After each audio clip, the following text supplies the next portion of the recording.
Hi friends, welcome back to my channel. ఈ స్టోరీకి writer SNMR Sridhar గారండి. శ్రీధర్ గారి అన్ని స్టోరీస్ కి కాపీరైట్స్ వర్తిస్తాయి.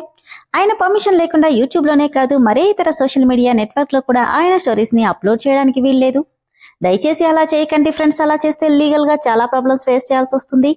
అలానే ఈ స్టోరీస్ చదువుతున్న వాళ్ళైనా వింటున్న వాళ్ళైనా మీరు మరే ఛానల్లోనైనా శ్రీధర్ గారి స్టోరీస్ ని చూసినట్లయితే వెంటనే నాకు కామెంట్ బాక్స్ లో మెసేజ్ చేయండి. ఇది పూర్తిగా శ్రీధర్ గారి ఛానల్ అండి. కేవలం ఆయన స్టోరీస్ మాత్రమే ఇందులో ఉంటాయి. కొంతమంది ఆయన పర్మిషన్ తీసుకోకుండానే పేర్లు మార్చి మరో ఛానల్స్ లో ఆయన స్టోరీస్ ని అప్లోడ్ చేస్తున్నారు. సో దయచేసి మీరు అలా ఎక్కడైనా చూసినట్లయితే నాకు మెసేజ్ చేయండి. ఇక లేట్ చేయకుండా వీడియోలోకి వెళ్ళిపోదాం ఫ్రెండ్స్. ఎస్ఎన్ఎంఆర్ శ్రీధర్ గారు రాసినటువంటి ఈ రాధాకృష్ణ అర్పణం 155వ భాగం. అరుస్తూ సరయు రెండడుగులు వెనక్కి వేస్తే గాజు బౌల్ ఎక్కడో దూరంగా పడిపోయి పెద్ద శబ్దం చేస్తూ ముక్కలు ముక్కలుగా పగిలిపోయింది. కన్నీళ్లతో చూస్తూ ఏమైంది సంజు అని సరయు అడిగితే సరిగ్గా అప్పుడే గ్లాస్ బౌల్ సౌండ్కి అందరూ పరుగున ఏమైందో ఏమోనని సంజయ్ రూమ్ దగ్గరికి వచ్చారు.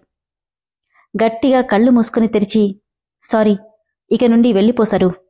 నేనింకా వైలెంట్గా మారకముందే ఇక్కడి నుండి వెళ్ళిపో ప్లీజ్ అంటుంటే కోపం బాధ కలగలిపి వస్తుంటే అతని షర్ట్ కాలర్ని పట్టుకుని, ఎందుకురా ఇలా తయారయ్యావు? ఏం చేసిందిరా రాక్షసి నిన్ను?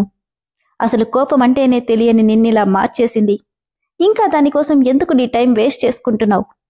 నీ బాధ నీ ఒక్కడికే కాదు, ఇంట్లో ఉన్న ప్రతి ఒక్కరూ ఎంతలా బాధపడుతున్నారో అర్థమవుతుందా నీకు అని సరయు ఏడుస్తూ అడుగుతుంటే, సరు డోంట్ ఇరిటేట్ మీ, వెళ్ళిక్కడి నుండి అంటూ తన చేతుల్ని బలవంతంగా విదిలించుకున్నాడు. ఇన్నేళ్ల ప్రేమ 5 నెలలుగా నీకోసం నేను పడుతున్న వ్యధ కనిపించట్లేదా నీకు అని కోపంగా అడిగింది. దానికి మౌనంగా ఉండిపోయాడు సంజయ్. చెప్పు సంజు, అది వెళ్ళిపోయిందని బాధపడుతున్నావు తప్ప దగ్గర ఉన్న నేను ఎంత బాధపడుతున్నానో నీకు అర్థమవుతుందా అని కోపంగా అడిగితే, దగ్గరగా ఉండమని నాతోనే ఉండమని నేను నీకెప్పుడు చెప్పలేదు సరు. నీకు ఆల్రెడీ చెప్పేశాను. నువ్వే ఇంకా ఎందుకు ఇక్కడే ఉంటున్నావో నీకే తెలియాలి. ఎందుకంటే ప్రతి విషయాన్ని నువ్వు తీసుకున్నంత తేలిగ్గా నేను తీసుకోలేను. నిన్నిలా వదిలేసి నా స్వార్థానికి నేను వెళ్ళలేను. ఎందుకంటే నిన్ను 10 ఏళ్లుగా ప్రేమిస్తున్నాన్రా. నాకు నువ్వు కావాలి. నా మాట విను అంటూ ఆప్యాయంగా అతని చెంప మీద నిమురుతూ అడుగుతుంటే కోపంగా తన చేతుల్ని తోసేసి, ఒకసారి చెప్తే అర్థం కాదా సరు నీకు? ఇరిటేట్ చేయకుండా వెళ్ళిక్కడి నుండి అన్నాడు. ఎందుకురా అంత కోపం? ఇప్పుడు ఆ పిల్ల ఏమైందని?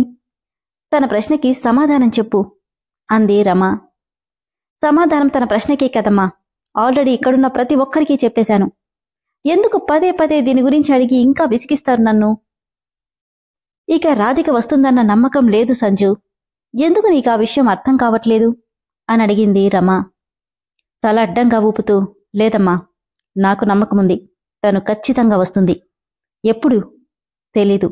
అంటే తనొచ్చే వరకు నీ జీవితాన్ని ఇలానే ఉంచుకుంటావా అని అడిగితే మౌనంగా ఉండిపోయాడు సంజయ్. మరి సరియు పరిస్థితి ఏంట్రా? నిన్ను ప్రేమించిన పాపానికి నువ్వు పిచ్చివాడిలా మారుతుంటే తను నీలా మోడులా మిగిలిపోవాలా? ఈ విషయం తనకి చాలాసార్లు చెప్పానమ్మా. కాదని మొండికేస్తే నేనేం చేయను. కృష్ణ, నువ్వెందుకు చెప్తేది అర్థం చేసుకోవట్లేదు? రాధిక తిరిగి రాదు. తన మనసేంటో క్లియర్గా చెప్పి వెళ్ళిపోయింది. ఇంకా తన కోసం ఎదురు చూడ్డం వృధా ప్రయాస. నేనలా అనుకోనమ్మా. తను ఖచ్చితంగా వస్తుంది. నాకా నమ్మకముంది. తనతో తేల్చుకోవాల్సిన విషయాలు చాలానే ఉన్నాయి. అంతవరకు ప్రేమ పెళ్లి అంటూ నన్నెవరూ ఎలాంటి ఇబ్బంది పెట్టకండి అని సరయుని కోపంగా చూస్తూ వార్నింగ్ టోన్తో చెప్పి కార్ కీస్ తీసుకుని బయటికి వెళ్ళిపోతుంటే, సంజు సంజు అంటూ వెళ్తున్న వాణ్ణి పట్టించుకోకుండా వెళ్ళిపోయాడు సంజయ్. సాకేత్, మీ అన్నయ్య ఎక్కడికి వెళ్తాడో ఏంటో, అసలే కోపంగా ఉన్నాడు. నువ్వు కూడా వెళ్ళు అని సరయు అంటే, వద్దొదినా, పరిస్థితి ఎలా ఉన్నా అన్నయ్య తన సెన్స్ని మిస్ చేయడు. తనకిప్పుడు కావాల్సింది ఒంటరితనం. ఈ ఒంటరితనంలో ఇంకా ఎన్ని రోజులుంటాడు సాకేత్? మేబీ రాధిక తిరిగి వచ్చే వరకు, లేదంటే తనే రాధిక దగ్గరికి వెళ్లే వరకు అని సాకేత్ చెప్పడంతో కన్నీళ్లతో లోపలికెళ్ళిపోయింది సరయు. కారులో బయటికెళ్లిన సంజయ్ రోడ్లన్నీ తిరుగుతూ ఆఖరికి బార్కి చేరుకున్నాడు. డ్రింకింగ్ తనకి అలవాటే, కానీ అది తనకి ఎప్పుడూ వ్యసనం కాలేదు. ఎప్పుడైనా అందరితో కలిసినప్పుడు మాత్రమే ఉండేది. కానీ ఇప్పుడు తన సావాసమే తనతో అయిపోయింది. ఎప్పుడూ వచ్చే వ్యక్తే కావడంతో అతను తాగే బ్రాండ్కి అలవాటుగా తీసుకొచ్చి ఎదురుగా పెట్టాడు సర్వర్. థ్యాంక్స్ అంటూ బాటిల్ ఓపెన్ చేయగానే, బావా, నీకు నిజంగానే మందలవాటుందా? లేకపోతే ఇంత డబ్బులు పెట్టి ఎందుకు కొంటాను? నాకు మందు తాగేవాళ్ళంటే అస్సలు ఇష్టముండదు. నువ్వు తాగద్దు బావా అన్న రాధిక మాటలు గుర్తొచ్చి, నీకు డ్రింక్ చేసేవాళ్ళంటే అస్సలు నచ్చదు కదా రాధి. ఇప్పుడు చూసావా, నీ బావ రోజు ఇదే పని చేస్తున్నాడు. నువ్వు కనిపించిన రోజున దీనికి గుడ్ బై చెప్తా అనుకున్నాడు. ఎక్కడున్నావే? 5 నెలలుగా నీకోసం పిచ్చివాడిలా తిరుగుతున్నాను. తిండి నిద్ర మానేసి నీ గురించే ఆలోచిస్తున్నాను. కనీసం ఒక్కసారి కూడా నేనెలా ఉంటానో చూడాలనిపించలేదా నీకు? అనుకుంటూనే బాటిల్ పైకెత్తేశాడు సంజయ్. నాకు నిజంగా అలవాటు లేదే, కాని నీ వల్ల చేసుకోవాల్సొస్తుందని ఏ రోజు అనుకోలేదు. అనుకుంటూనే చైర్లో వెనక్కి వాలి ఇంటికి కూడా వెళ్లాలనిపించక ఎప్పుడో తెల్లవారుజామున పూర్తి మందు మత్తులో ఇంటికి చేరాడు సంజయ్.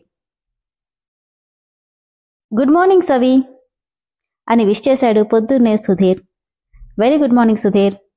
ఏంటి డల్గా ఉన్నావు? ఏమైనా ప్రాబ్లమా అని అడిగాడు సవితని చూసి. అబ్బే, అలాంటిదేం లేదు. ఈరోజు మా డాడీ నాకు టాస్క్ ఇచ్చాడు. ఏంటది? వీలైనంత తొందరగా పెళ్లి చేసుకోవాలంట అనగానే సవితలో కలవరపాటు మొదలైంది.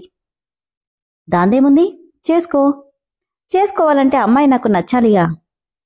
పోనీ నీకు నచ్చిన అమ్మాయినే చూపించాలంటే తనకి నేను నచ్చాలిగా. అదురుతున్న గుండెతో, ఎవరినైనా లవ్ చేశావా అని అడిగింది సవిత. నవ్వుతూ అవునన్నాడు. తెలియకుండానే ఆ మాటకి కన్నీళ్ళొస్తుంటే, ఎవరు?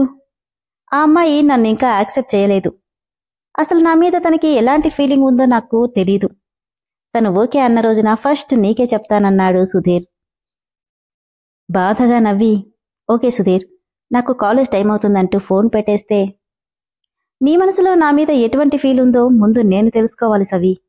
అప్పటిదాకా నీకు ప్రపోజ్ చేయలేను అనుకొని నవ్వుకున్నాడు సుధీర్.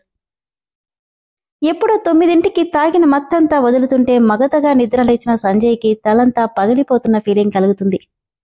2 చేతులు తల్లో పెట్టుకుని అబ్బా అనుకుంటూ ఫ్రస్ట్రేట్ అవుతుంటే తన ఎదురుగా వేడివేడి కాఫీ కనిపించింది. తలెత్తి పైకి చూశాడు.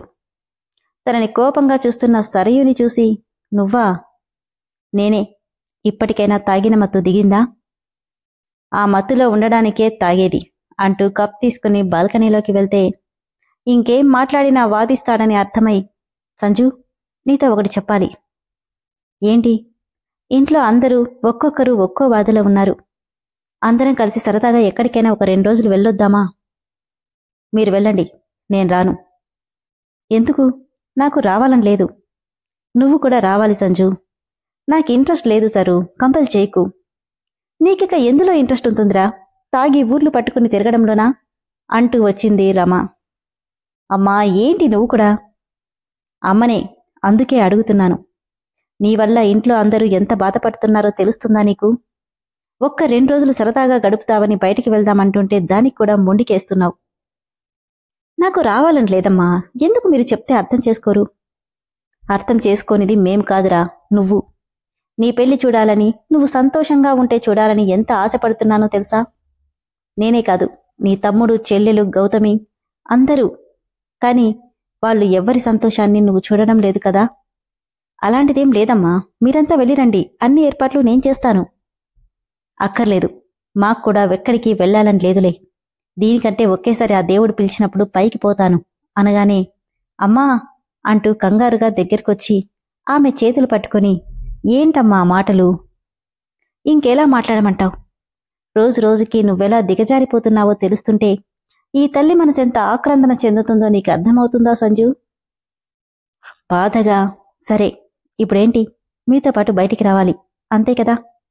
సరే వస్తాను, కాని అక్కడ నాకు నచ్చినట్టుగా మాత్రమే ఉంటా. అలా ఉండు ఇలా ఉండు అని నన్ను విసిగించకండి అన్నాడు. సరే, నీ ఇష్టం. అలా అయినా నీ మనసు కాస్త ప్రశాంతంగా ఉంటుందేమో అంటూ ప్రేమగా సంజయ్ నుదుటి మీద ముద్దు పెట్టుకుంది రమ. నా మనసు ప్రశాంతంగా ఉండేది ఇప్పుడు కాదమ్మా. నేను మాత్రమే చాలనుకునే మనిషి నా కళ్ల ముందు కనిపించినప్పుడు. అప్పటిదాకా నాకీ మనసుకి ప్రశాంతత అనేది ఉండదు అని విరక్తిగా అనుకున్నాడు సంజయ్. విన్నారు కదా ఫ్రెండ్స్, అందరితో కలిసి సరదాగా ఒక 2 రోజులు బయటికి వెళ్లడానికి ఒప్పుకున్నాడు సంజయ్. మరక్కడ ఏం జరుగుతుందో తదుపరి ఎపిసోడ్లో తెలుసుకుందాం.